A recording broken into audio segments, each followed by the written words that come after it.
Hello student.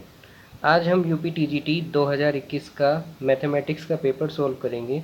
तो जो बच्चे टीजीटी की तैयारी कर रहे हैं उनके लिए ये पेपर बहुत फ़ायदेमंद होने वाला है। ठीक है, तो अब हम अपना पहला क्वेश्चन करते हैं। यूपी टीजीटी में सबसे पहला ही क्वेश्चन ये आया था, y equal to log x to the base 5 plus log 5 to the base x, then what is the value of dy by dx। तो पहला ही क्वेश्चन थोड़ा सा मुश्किल था। तो y इक्वल टू क्या गिवन है, y equal to log x to the base 5 plus log 5 to the base x। इसे क्या मान लो आप, इसे आप u मान लो और दूसरे की आप v मान लो। यदि y का डिफ्रेंशिएशन क्या होगा, u का डिफ्रेंशिएशन प्लस v का डिफ्रेंशिएशन। ठीक है, अब u क्या है, u है log x to the base 5।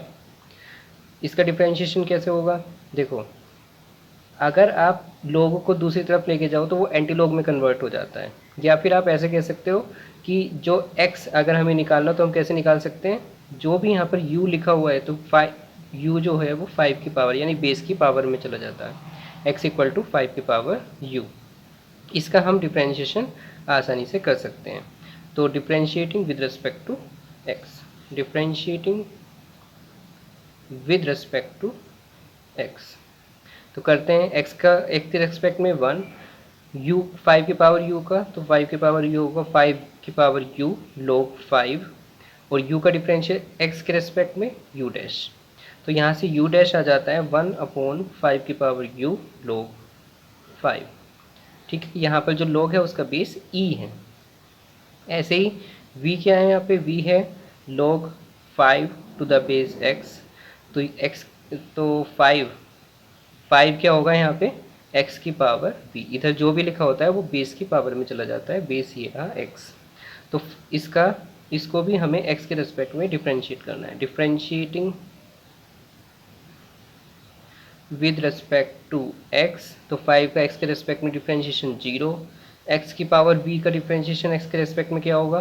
तो अच्छा हाँ, इसको पहले आप लॉगरिथम लेना पड़ेगा क्योंकि दोनों ही वेरिएबल चीज़ें हैं। तो 5 मतलब v वेरिएबल है तो 5 लॉग ले लेते हैं दोनों तरफ, log 5 equal to v log x। अब कर लेते हैं डिफ्रेंशिएशन, log 5 का 0, v यहाँ पर क्या लगेगा, प्रोडक्ट रूल लगेगा, एक को फर्स्ट मान लो एक को सेकंड मान लो। तो सेकंड का डिफ्रेंशिएशन अपॉन में x, 1/x होता है log x का, और फर्स्ट मल्टीप्लाई में प्लस सेकंड ऐसे ही, और फर्स्ट का डिफ्रेंशिएशन v डैश।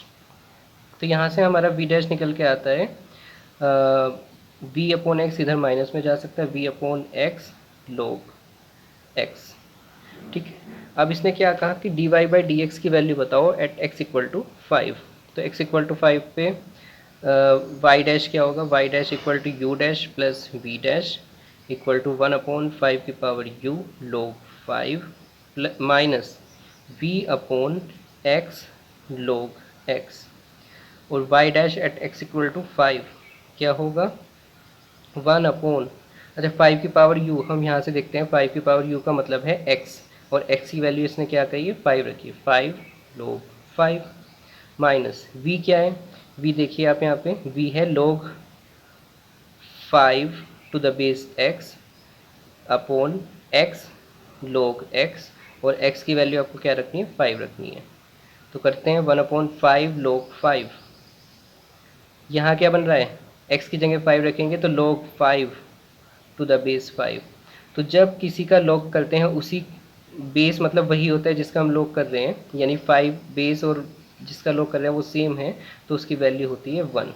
तो ऊपर वैल्यू की वैल्यू आ जाएगी 1, नीचे वाले x की जगह 5 log 5, और देख सकते हैं आप दोनों ही सेम है तो कैंसिल हो जाएंगे, आंसर क्या आ गया 0। तो इस वाले क्वेश्चन का कौन सा आंसर करेक्ट हुआ, सी आंसर। ठीक है, तो पहला ही क्वेश्चन काफ़ी बड़ा था पर कोई बात नहीं। सेकंड क्वेश्चन करते हैं। इसमें कहा है कि 4 cos थीटा प्लस 3 की आपको वैल्यू बतानी है, क्या होगी -3। तो अब दूसरा क्वेश्चन करते हैं, 4 cos थीटा प्लस 3 की मिनिमम वैल्यू बतानी है। तो ये देखिए cos थीटा की वैल्यू क्या होती है, cos थीटा की वैल्यू -1 से +1 के बीच में होती है हमेशा। इससे ज़्यादा cos थीटा की वैल्यू कभी नहीं होती। तो मिनिमम पूछा है इसने, तो मिनिमम कितनी होगी? तो 4 cos थीटा +3 की मिनिमम वैल्यू कितनी होगी? इसमें cos थीटा ये जो चेंज हो सकता है और उसकी मिनिमम वैल्यू कितनी होती है? -1। तो 4 × -1 + 3 क्या हो गया? 4 × 1 = 4 -4 + 3 = -1। तो इसका आंसर हो गया बी करेक्ट। ठीक है। ऐसे ही third question, force represented by, force क्या दे रखा है? I cap + 2j cap + k cap pass through the point. ये जो फोर्स है, मैं ऐसे बना देता हूँ, ये जो फोर्स है ये किसी पॉइंट से पास हो रहा है। किस पॉइंट से पास हो रहा है? मान लो 2, 3, 1। ठीक है। अब इस फोर्स का मोमेंट ऑफ इनर्शिया बताना है किस पॉइंट के अबाउट? किस पॉइंट के अबाउट? मान लो 1, 2, -1। हम इसकी करेक्ट लोकेशन नहीं देख रहे हैं, बस इस पॉइंट के अबाउट इसका बताना है कि मोमेंट ऑफ फोर्स कितना होगा। ये फोर्स है, ठीक है। तो मोमेंट ऑफ फोर्स क्या होता है? मोमेंट ऑफ फोर्स का फॉर्मूला R×F। ठीक है। अब R क्या है? R है पोजीशन वेक्टर ऑफ फोर्स, जहाँ मतलब जहाँ भी फोर्स लग रहा है, position vector with respect to that point, जिसका भी आपको बताना है। तो पोजीशन वेक्टर क्या है? मान लो अच्छा, पोजीशन वेक्टर क्या होगा? मान लो ये पॉइंट ए है, ये पॉइंट बी है। तो position vector of A minus position vector of B into F vector. देखिए पोजीशन वेक्टर ऑफ ए कितना है भाई? 2i कैप, क्योंकि एक्स कॉम्पोनेंट है, 3j cap plus k cap. B का पोजीशन वेक्टर क्या है? i कैप, 2 है y कॉम्पोनेंट यानी 2j कैप, और ये k जेड कॉम्पोनेंट 1 है तो k कैप। अच्छा एक चीज़ और, यहाँ पर हमें ये माइनस करना है, तो एक माइनस तो ये है, दूसरा तो हमने इसलिए i और 2j पहले से ही माइनस में लिख दिए हैं। इसके अलावा k के साथ -1 है, तो यहाँ पर क्या हो जाएगा? +1 हो जाएगा, क्योंकि एक माइनस बाहर से है। इंटू एफ वेक्टर क्या है? एफ वेक्टर है i + 2j + k कैप। ठीक है। तो हम इससे कर लेते हैं solve. 2i - i cap, 3 - 2 j cap, और k + k 2k cap cross i cap plus 2j cap plus k cap. ठीक है। अब हमें क्या करना है? इसका टॉर्क निकालना है, मतलब इनका क्रॉस प्रोडक्ट करना है। क्या तरीका है? Determinant i cap j cap k cap. क्या है i cap j cap k cap component? 1, 1, 2। इसके क्या है? 1, 2, 1 कर लेते हैं इनका। तो i कैप 1, 1 ज़ा 1 -2, 2 ज़ा 4। ठीक है। जे कैप का लिख लेते हैं, जे कैप का -j कैप 1, 1 ज़ा 1 -1, 2 ज़ा 2। के कैप का लिख लेते हैं, के कैप का क्या है? 1, 2 ज़ा 2 -1, 1 ज़ा 1। तो -3i कैप माइनस, अच्छा 1 - 2 -1 होता है, एक -1 बाहर है, तो +1 जे कैप प्लस के कैप। तो इसका आंसर कौन सा करेक्ट हो गया? सी। ठीक है। तो इस तरह से हमने 3 क्वेश्चन कर लिए। अब हम चौथा क्वेश्चन करते हैं। नेक्स्ट क्वेश्चन है, a stone throne up is catch by the thrower after 6 second. एक स्टोन ऊपर की तरफ फेंका गया है, मान लो एक ग्राउंड है, ग्राउंड से ऊपर की तरफ एक स्टोन फेंका गया है। ठीक है। ऊपर गया वो, फिर उसके बाद वापस नीचे आ गया। इसने कहा कि उस ऊपर की तरफ फेंका गया और 6 सेकेंड बाद कैच कर लिया गया, यानी यहाँ से ऊपर जाने में और ऊपर से वापस नीचे आने में बॉल को 6 सेकेंड लगे हैं। तो अब बॉल को किसी स्पीड से फेंका गया होगा, तो हमें यू निकालना पड़ेगा। अब यू क्या है? हम सेकंड इक्वेशन ऑफ मोशन ले लेते हैं, h = ut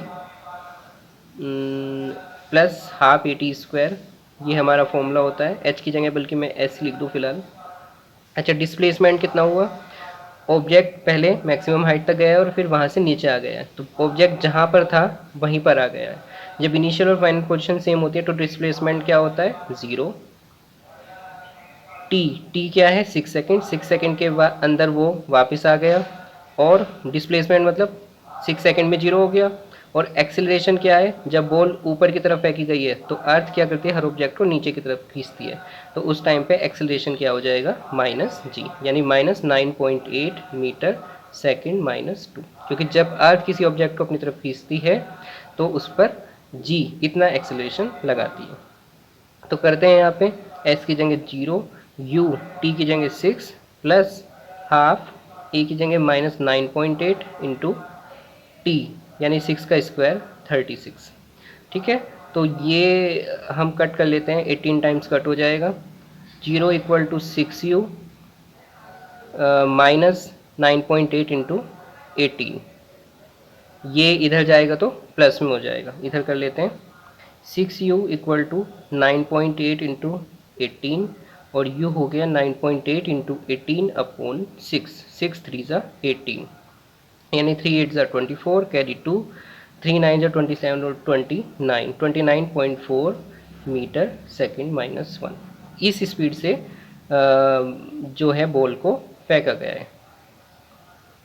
ठीक है, अब इसने कहा कि what will be the velocity of stone after 2 second of its throwing, तो 2 सेकेंड बाद क्या वेलोसिटी रह जाएगी। तो हमारे पास फॉर्मूला है v equal to u plus a T.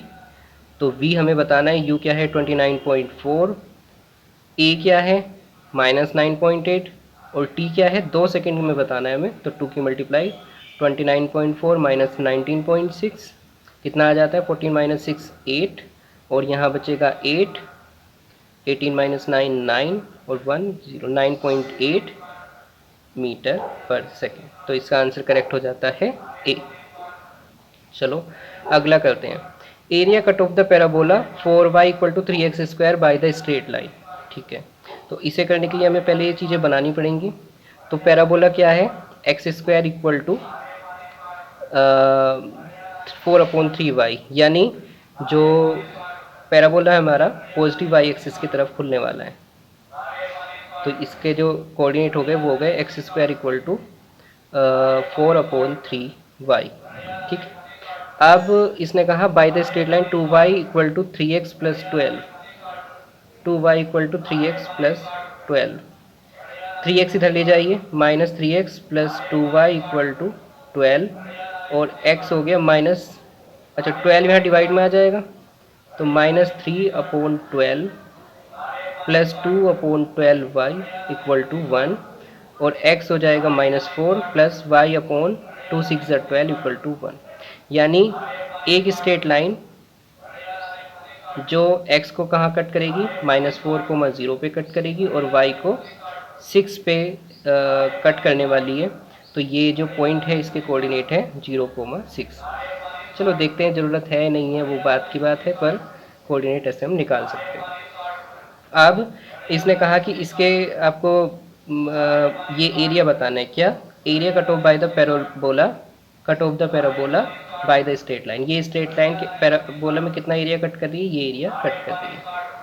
ठीक है, तो इसके लिए आप एक स्ट्रिप ले लेते हैं, इसे निकालने के लिए एक स्ट्रिप ले लेते हैं। स्ट्रिप आप कैसी लेंगे, ऐसी ले सकते हैं। मान लो ये वाली एक स्ट्रिप है,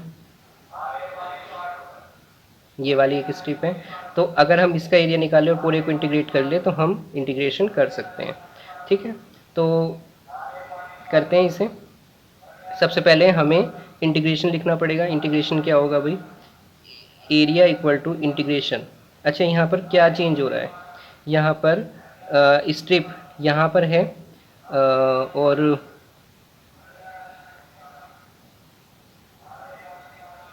हमारे पास इंटीग्रेशन के दो फॉर्मूले हैं, y dx equal to integration x dy। जो भी हमें लगाना वो हम लगा सकते हैं।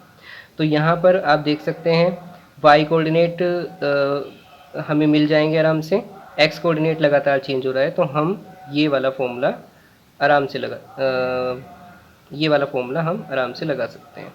ठीक है, सबसे पहले हम ये देखते हैं कि इस पॉइंट के कोऑर्डिनेट हैं क्या। तो x² equal to 4/3y, y की वैल्यू हम यहाँ से निकाल लेते हैं। y की वैल्यू दूसरी इक्वेशन में क्या है, -3x प्लस यहाँ से, हाँ यहाँ से y equal to 3x plus 12/2 ठीक है।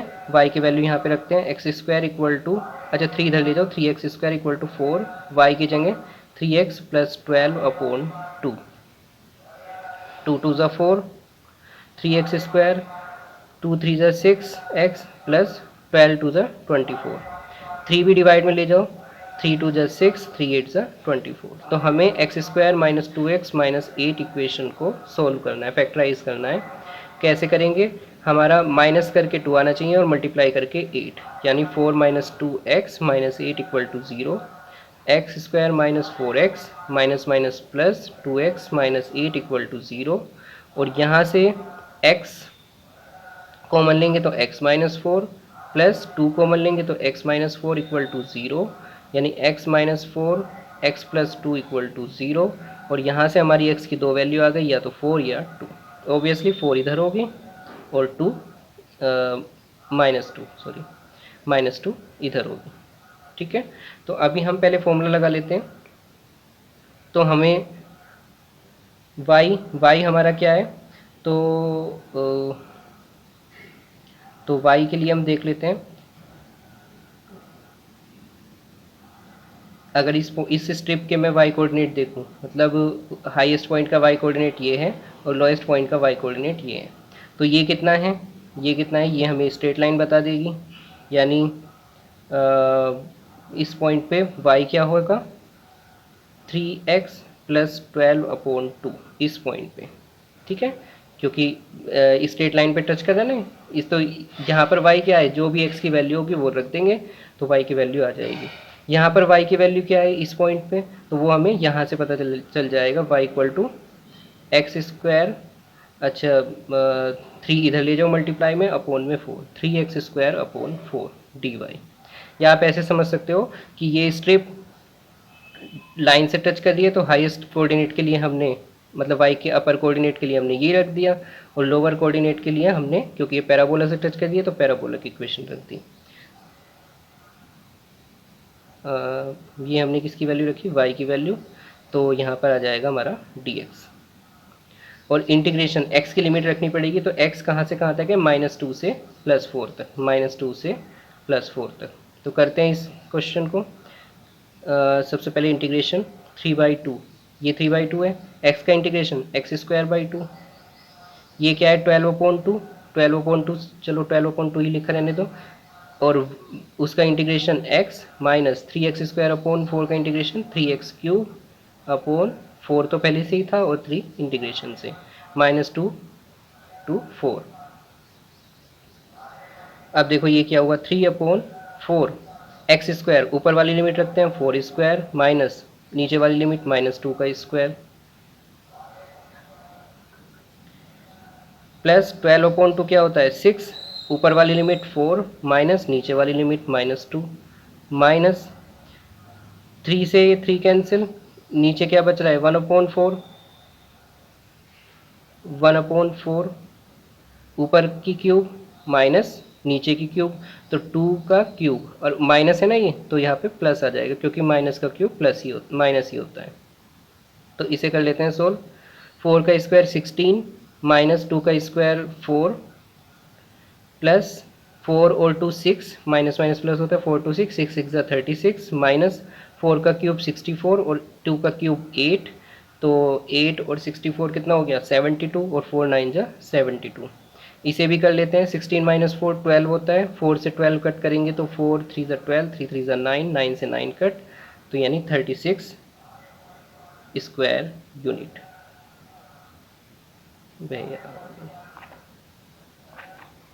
तो 36 ऑप्शन 36 नहीं है, यहाँ पे कहीं गड़बड़ हुई होगी। यहाँ पर देखते हैं हम, 4 का क्यूब 64 प्लस 2 का क्यूब 8, हाँ ये गड़बड़ हुई है, 64 प्लस 8 72/4 18 हो जाएगा। ठीक है, तो आपको 9 और सब्ट्रैक्ट करना पड़ेगा, आ जाएगा आपका 27।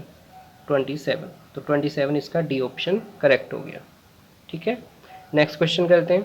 अब इसने क्या कहा, if a and b are 2 vectors, अगर a और b दो वेक्टर हैं, then angle between vector a vector plus b vector and a vector minus multiply b vector. ठीक है, तो a vector plus b vector और a vector cross b vector का हम क्या कर देते हैं, डॉट प्रोडक्ट करा देते हैं, क्योंकि दो वेक्टर का डॉट प्रोडक्ट अच्छा क्या होता है, ए बी कोस थीटा। तो अगर हमें वो दो वेक्टर पता हैं और उनके मैग्नीट्यूड पता है तो हम थीटा की वैल्यू निकाल सकते हैं। चलो इसे करते हैं। तो ए वेक्टर प्लस बी वेक्टर, जो भी इसकी डायरेक्शन है, हमें इनके बारे में कुछ नहीं पता। अच्छा, अब ए क्रॉस बी, दो वेक्टर का क्रॉस प्रोडक्ट क्या होता है, दो वेक्टर का क्रॉस प्रोडक्ट होता है A B sine theta magnitude. और दो वेक्टर के क्रॉस प्रोडक्ट से एक नया वेक्टर निकल के आता है जिसका यूनिट वेक्टर हुआ मान लो एन कैप। तो एन कैप की डेफिनेशन क्या होती है, डेफिनेशन ये होती है कि ये जो एन कैप होता है, N cap is perpendicular to both A and B. जो वेक्टर प्रोडक्ट की जो डायरेक्शन होती है वो ए और बी, जिन दो वेक्टर का हम प्रोडक्ट कर रहे हैं उन दोनों के परपेंडिकुलर होती है। ठीक है, तो इसे इसे आप एक तरफ रखिए अभी, ए बी साइन थीटा,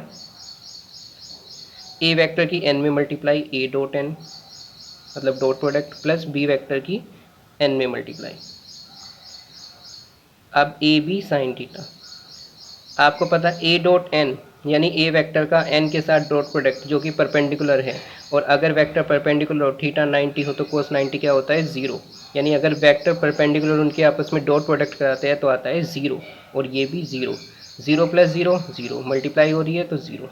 तो ए प्लस बी और ए क्रॉस बी का डॉट प्रोडक्ट क्या आ रहा है, ज़ीरो। यानी थीटा क्या है, इनके बीच का एंगल 90 डिग्री है, तभी डॉट प्रोडक्ट ज़ीरो आता है। तो इसका सी ऑप्शन करेक्ट हो जाता है। ठीक है, अगला question, if F X equal to tan inverse X and G X ये है तो G O F X, G O F X ये हमें बताना है। तो जी ओ एफ का मतलब होता है जी ऑफ एफ एक्स। तो पहले हम वैल्यू रख लेते हैं एफ एक्स की, एफ एक्स है टेन इनवर्स एक्स। अब देखो जी एक्स की वैल्यू क्या है, साइन एक्स, तो जो भी यहाँ पे है उसे साइन के अंदर रखना है हमें। तो जी टेन इनवर्स की वैल्यू क्या होगी, साइन के अंदर रखना है हमें, तो साइन टेन इनवर्स एक्स। ठीक है, तो इसे अगर हम साइन इनवर्स में कन्वर्ट कर लें तो साइन से साइन इनवर्स कैंसिल हो जाता है और हमारा आंसर आ जाएगा।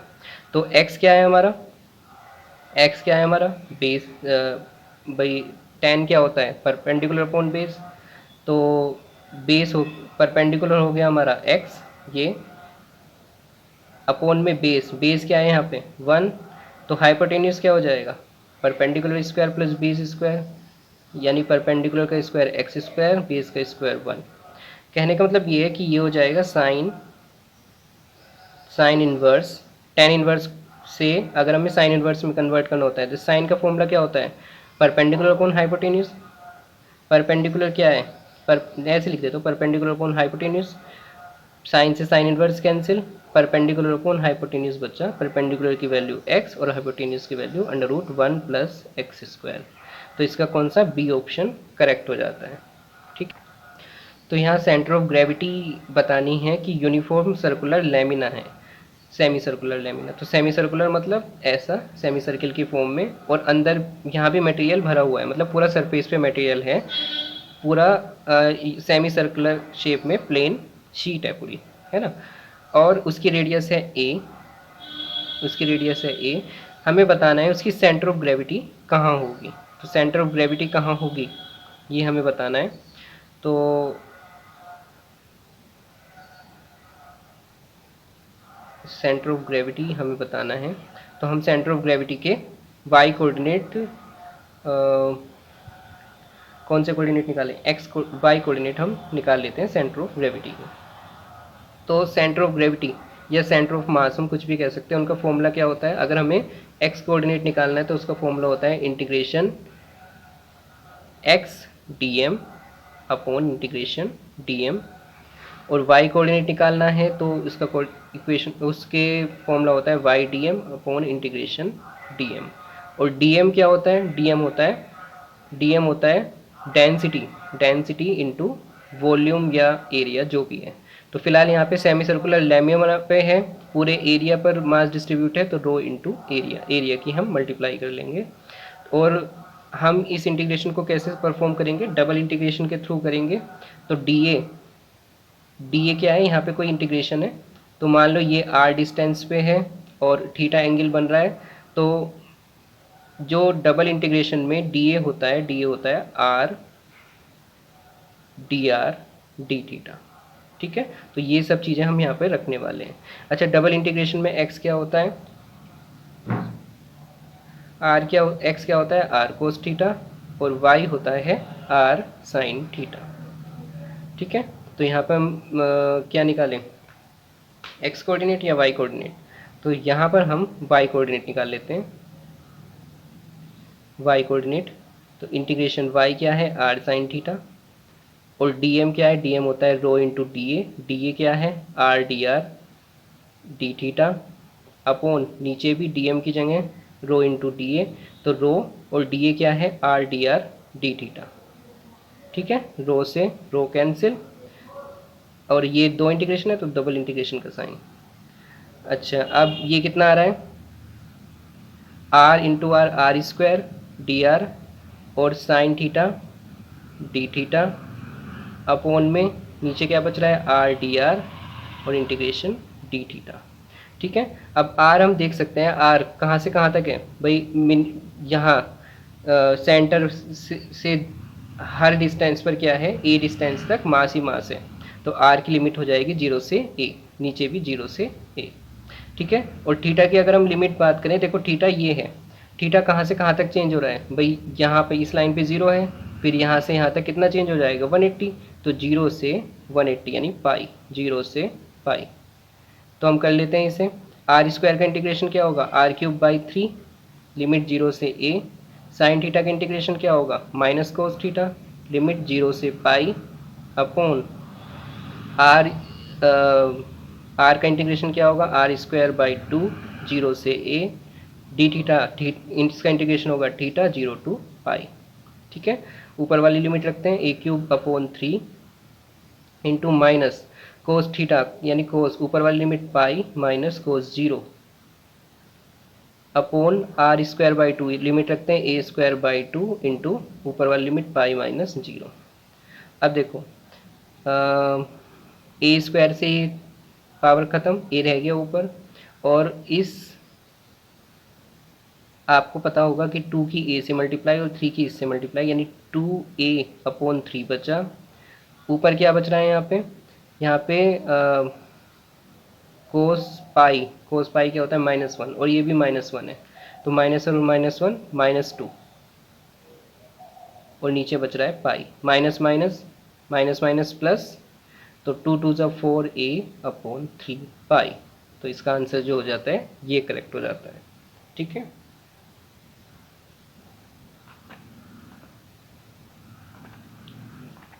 अब next question, a body is projected with uniform velocity 40 metre per second inclined at an angle 60 degree with the horizontal. एक बॉडी फेंकी गई है 60 डिग्री एंगल पर, हॉरिजॉन्टल से 60 डिग्री एंगल पर एक बॉडी फेंकी गई है, ऑब्वियसली वो पैराबोलिक ट्रेजेक्टरी फॉलो करेगी और वापस आ जाएगी।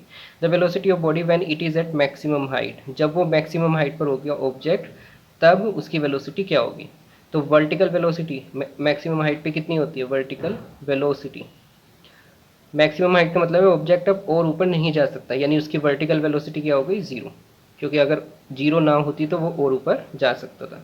उसके बाद अब कौन सी वेलोसिटी बची है, बस हॉरिजॉन्टल वेलोसिटी बची है, और हॉरिजॉन्टल कितनी होगी, देखो ये है 40 मीटर पर सेकेंड, आप वेक्टर के कॉम्पोनेंट करना जानते हो, इस तरफ होगा 40 कोस 60 और इस तरफ होगा 40 साइन 60, तो जो हॉरिजॉन्टल कॉम्पोनेंट है इनिशियल वेलोसिटी का वो है 40 कोस 60, 40 कोस 60 1/2 यानी 20 मीटर पर सेकेंड।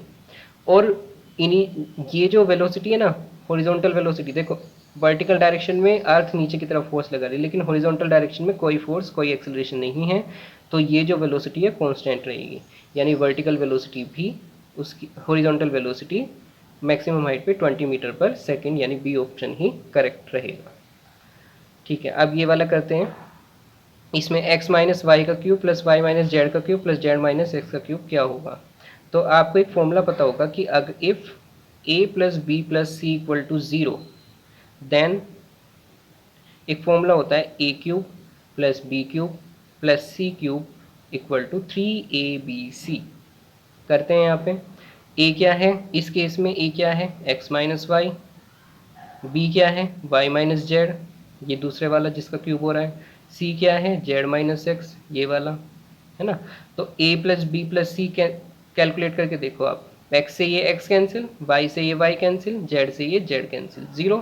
तो अगर ये वाली कंडीशन आती है तो इसका मतलब क्या है, अगर ये वाली कंडीशन आती है तो इसका मतलब ये प्रूफ, ये फॉर्मूला हम सेफली लगा सकते हैं।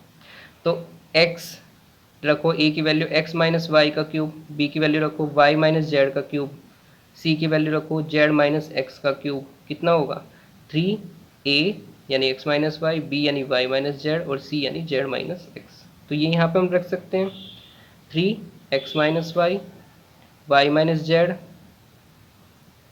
और z minus x upon 9 x minus y, y minus Z, Z minus x. इससे ये कैंसिल, इससे ये कैंसिल, इससे ये कैंसिल और 3 3 ज़ा 9 होता है, यानी डिनोमिनेटर में 3 बच रहा है 1/3। इसका सी ऑप्शन करेक्ट हो जाता है। Next question, the order of differential equation. अब ऑर्डर क्या होता है, ऑर्डर होता है जो भी इक्वेशन में हाईएस्ट डेरिवेटिव है, हाईएस्ट डेरिवेटिव, हाईएस्ट डेरिवेटिव वो बताना होता है हमें कितना है। तो हाईएस्ट डेरिवेटिव यहाँ D Y by D X ही है, हाईएस्ट डेरिवेटिव क्या है, ऑर्डर इसका 1 हो गया, तो बी ऑप्शन यहाँ पर। Next question, in the following figure A D is tangent of circle. A D क्या है, हमारी टेंजेंट है, ए डी टेंजेंट है, and A B C is the secant, A B C secant है। If A B equal to 4 and B C equal to 5, then the length of tangent A D. तो इसका इसका एक formula होता है कि A D, ये जो टेंजेंट है उसका टेंजेंट, उसका स्क्वायर कितना होता है, ये जो टेंजेंट की लेंथ है उसका स्क्वायर कितना होता है, ए बी इंटू ए सी। ये फॉर्मूला होता है, वेल स्टेबलाइज फॉर्मूला है। तो ए डी की वैल्यू आ जाएगी, स्क्वायर इधर जाएगा स्क्वायर रूट में, ए बी इंटू ए सी। अच्छा ए बी देखिए कितना है, ए बी है आपका 4 और ए सी कितना है आपका, ये 4 + 5 9, तो 4 9 या 36, 36 का स्क्वायर क्या होता है, स्क्वायर रूट 6 सेंटीमीटर। तो इसका डी ऑप्शन करेक्ट हो जाता है। ठीक है, नेक्स्ट क्वेश्चन करते हैं। इंटीग्रेशन π/4 टू π/3, ये हमें कैलकुलेट करना है। तो देखो जब इस तरह के इंटीग्रेशन आते हैं ना, तो इन्हें कैलकुलेट करने का तरीका होता है ये कि कोस, आप ऐसा करो 4 से ऊपर नीचे मल्टीप्लाई कर दो, ऊपर 4 नीचे 4, और 4 को हम क्या लिखते हैं, 4 2 स्क्वायर होता है ना, तो 2 sin x cos x का स्क्वायर। देखो क्या आएगा, 2 का स्क्वायर 4 आ जाएगा जिसकी हमने नीचे मल्टीप्लाई की है, sine square x cos square x, यही आ गया। अब डी एक्स, तो पहले लिमिट रखने से पहले ना हम डेफिनेट इनडेफिनेट इंटीग्रल सोल्व कर लेते हैं। तो 4, ये क्या है 2 sin x cos x, ये फॉर्मूला होता है sin 2x और उसका हो रहा है स्क्वायर यानी sin square 2x dx। Sine square 2x ऊपर जाएगा तो क्या हो जाएगा, कोसेक स्क्वायर 2x dx। अच्छा कोसेक स्क्वायर 2x का इंटीग्रेशन क्या होता है, कोसेक स्क्वायर 2x, तो -4 कोट 2x, कहाँ से कहाँ तक, π/4 से π/3 तक। पहले हमने इंडेफिनिट इंटीग्रेशन सोल्व किया और उसके बाद लिमिट रख दी। अच्छा इंटीग्रेशन का एक रूल होता है कि यहाँ पे x के साथ 2 है ना मल्टीप्लाई में, तो इंटीग्रेशन के टाइम पे 2 डिवाइड में आ जाता है, तो 2 2 ज़ा 4, यानी -2 कोट 2x, कोट 2 x की जगह आपको रखना है π/3 माइनस नीचे वाली लिमिट कोट 2 π/4, 2 2 ज़ा 4। अच्छा tan 90 क्या होता है, इनफाइनाइट होता है, तो कोट 90 क्या होगा, 0। तो ये तो हो गया 0, ये तो हो गया 0, ये कितना बचा, कोट, इसे ऐसे कर लेते हैं 120 लिख लेते हैं, पाई की वैल्यू 180 अपॉन 360 इंटू 2 120, और कोट 120 क्या होगा, आप ऐसे लिख लो कोट 180 माइनस 60। तो कोट 180 माइनस 60 यानी सेकेंड क्वाड्रेंट में कोट नेगेटिव होता है, तो ये नेगेटिव साइन, देखो यहाँ पे माइनस, ये नेगेटिव साइन इसके अंदर चला जाएगा।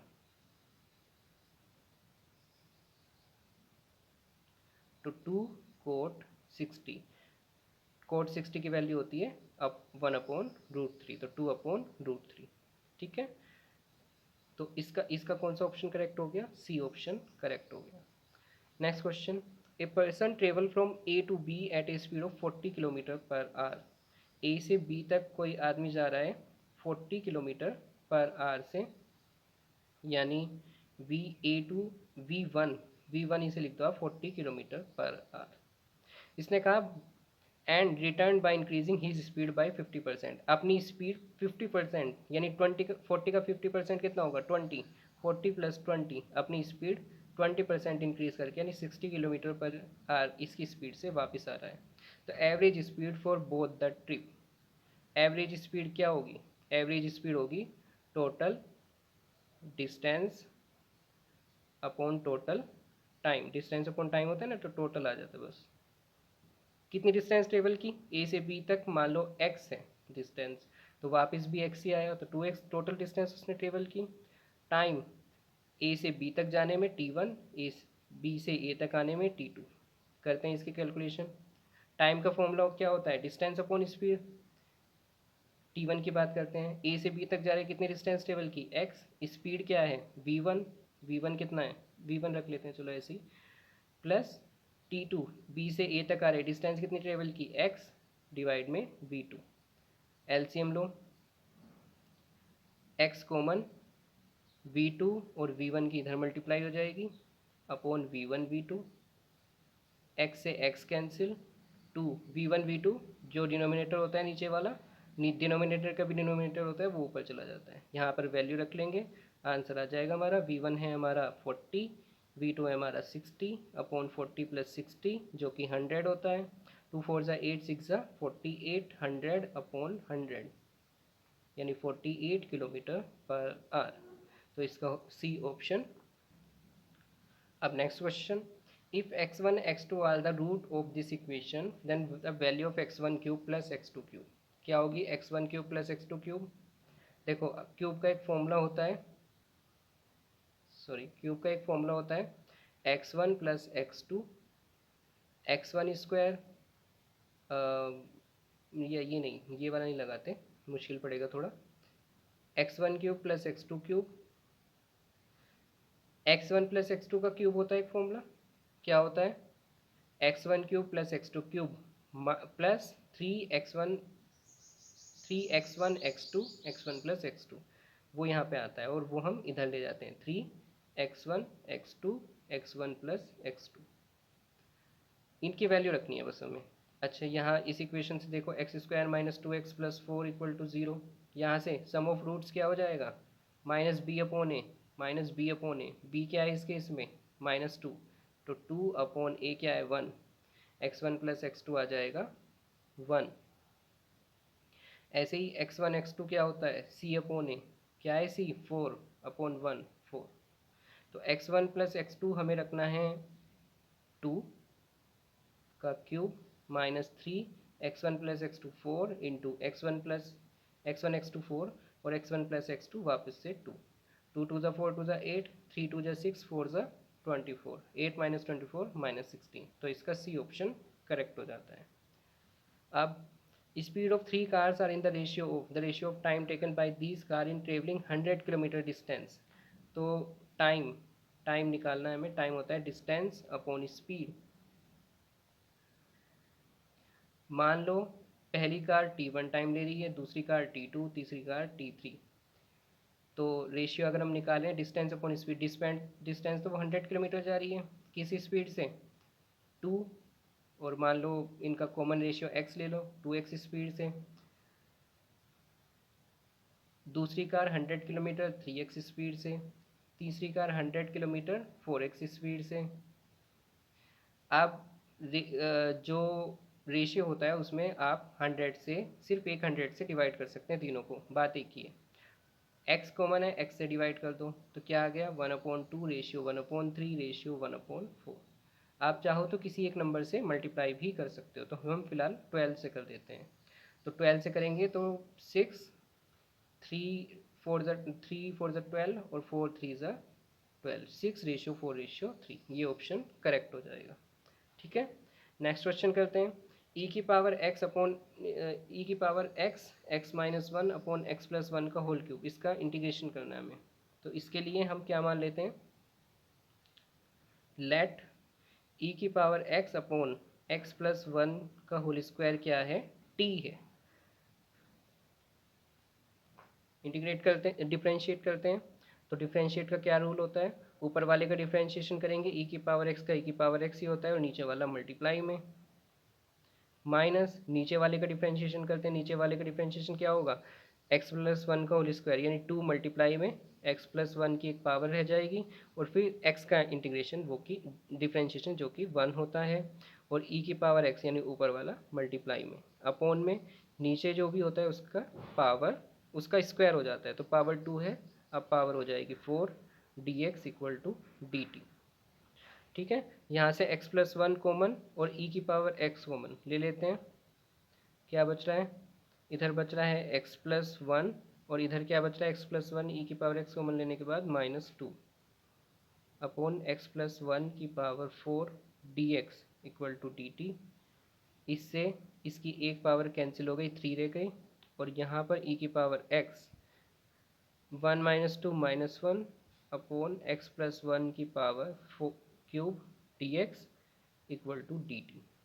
तो ये जो हमें क्वेश्चन दिया हुआ है इसमें ये जो लिखा हुआ है ये सिंपली किसका है, ई की power X upon X plus one का होल स्क्वायर का इंटीग्रेशन है बस।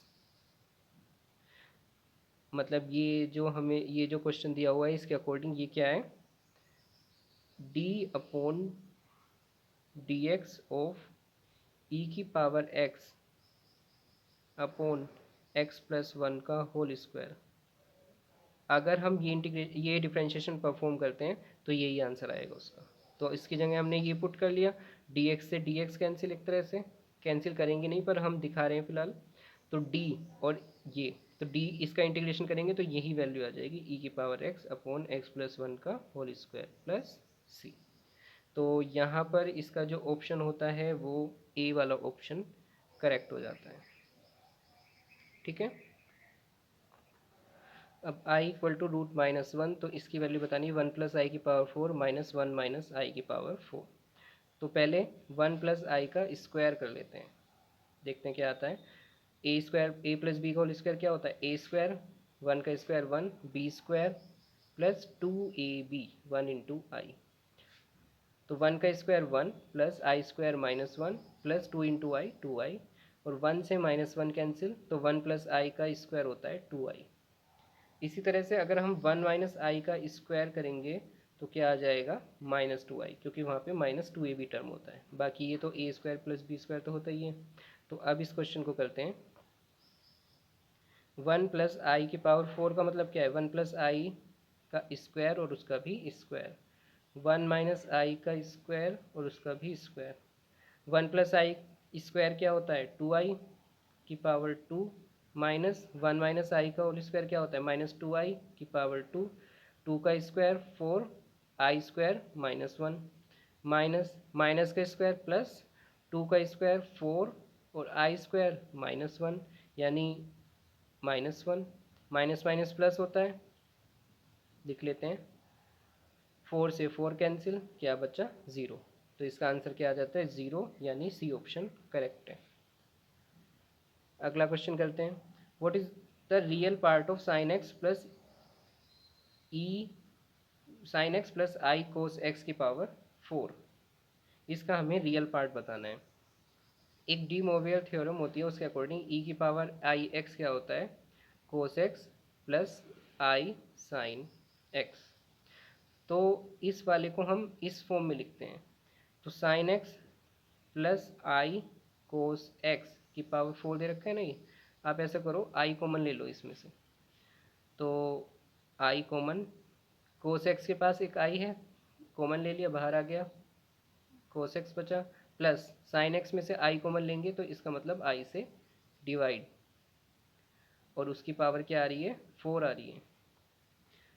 अब आई की पावर 4 क्या होता है, यहाँ पे करते हैं, आई की पावर 4 क्या होता है 1 कोस एक्स प्लस आई ऊपर कैसे लेके जाएंगे, आई से ऊपर नीचे मल्टीप्लाई करके, तो आई साइन एक्स की पावर 4, आई की पावर 4 1 होता है, कोस एक्स प्लस आई साइन एक्स क्या होता है ई की पावर आई एक्स, उसकी भी पावर 4 यानी ई की पावर आई इंटू 4x।